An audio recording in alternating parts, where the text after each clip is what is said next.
প্রায় ১.৫ যুগ ধরে ক্রিকেট মাঠে এক আলোচিত নাম সাকিব আল হাসান। একদিকে বিশ্বসেরা অলরাউন্ডার, অন্যদিকে বিতর্কের কেন্দ্রবিন্দু। মাঠের খেলা তাকে দিয়েছে অগণিত সম্মান, কিন্তু মাঠের বাইরে অশান্তি, নিষেধাজ্ঞা সব মিলিয়ে প্রশ্ন ওঠে, তবে কি সাকিবের ক্রিকেট ক্যারিয়ার শেষ হয়ে যাচ্ছে? বাংলাদেশের ক্রিকেটের সবচেয়ে বড় বিজ্ঞাপন সাকিব আল হাসান, বিশ্ব ক্রিকেটের এক উজ্জ্বল তারকা, কিন্তু সম্প্রতি তার ক্যারিয়ারের অন্তিম প্রান্তে এসে নতুন এক বিপদ। ইংল্যান্ডে কাউন্টি খেলতে গিয়ে সাকিবের বোলিং অ্যাকশন নিয়ে উঠে আসে নতুন বিতর্ক। লাফ বড় ইউনিভার্সিটির মেডিকেল বিভাগ তার ২৪টি ডেলিভারি পরীক্ষা করে এবং ঘোষণা করে সাকিবের বোলিং অ্যাকশন ত্রুটিপূর্ণ। তার হাত ১৫ ডিগ্রি বেঁকে যাচ্ছিল বেশি। এর ফলস্বরূপ ইংল্যান্ডে সাকিবের বোলিং নিষিদ্ধ।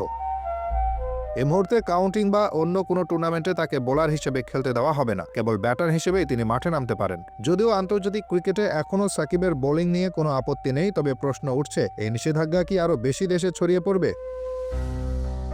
আগামী দিনে যদি অন্য কোনো দেশে সাকিবের বোলিং অ্যাকশন নিয়ে প্রশ্ন ওঠে, তবে তাকে সেসব দেশেও দিতে হতে পারে অ্যাকশন পরীক্ষা, বিশেষত চ্যাম্পিয়ন্স ট্রফি এর মতো বড় টুর্নামেন্টে, যেখানে তার বোলিং অ্যাকশন নিয়ে আন্তর্জাতিক বিশেষজ্ঞদের প্রশ্ন তুলতে পারে। এই পরিস্থিতিতে সাকিবের ক্রিকেট ক্যারিয়ারের ভবিষ্যৎ কি? কেবল বোলিং নিষিদ্ধ হলে তো সমস্যা শেষ নয়, একটা সমস্যা পড়ে, সাকিব কি আন্তর্জাতিক ক্রিকেটের মঞ্চে হারিয়ে যাবেন?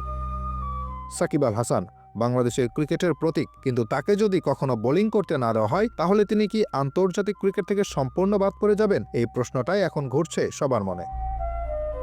বর্তমানে সাকিব খেলছেন ফ্রাঞ্চাইজি ভিত্তিক টুর্নামেন্টে, তবে ইংল্যান্ডের নিষেধাজ্ঞার প্রভাব অন্যান্য দেশে পড়বে কিনা সেটা এখন সময় বলবে। তবে সবচেয়ে বড় প্রশ্ন, এটা কি বাংলাদেশের ক্রিকেটের জন্য একটা অশনি সংকেত? তবে সাকিবের ক্রিকেট জীবনের এই অবসান যদি হয়, তবে তিনি বাংলাদেশের ক্রিকেটের ইতিহাসে অনন্য এক তারকা হিসেবেই অমর থাকবেন। শুধু এই মুহূর্তে তার ভবিষ্যৎটা কিছুটা অনিশ্চিত। সাকিবের এই নিষেধাজ্ঞার পর কি তার ক্রিকেট ক্যারিয়ার শেষ হয়ে যাবে, নাকি তিনি ফিরে আসবেন নতুন উদ্যমে?